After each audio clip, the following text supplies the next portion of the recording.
comes to heavy mental illnesses like that and brain tumors, anything that has to do with health, for some reason, people are afraid to talk about it.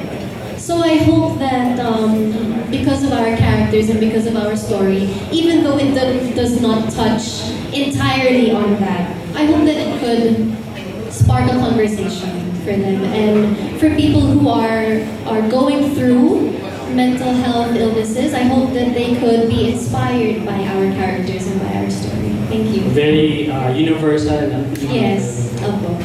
Kelvin, would you like to add something? Sa akin naman is, feeling ko naman makakabot nila to kasi hindi lang naman dahil sa brain tumor para maantig yung mga puso nila. Makikita kasi nila dito at hatid ng chances are you and I kung paano mo pinapasok yung desisyon mo. Kung hahayaan mo na lang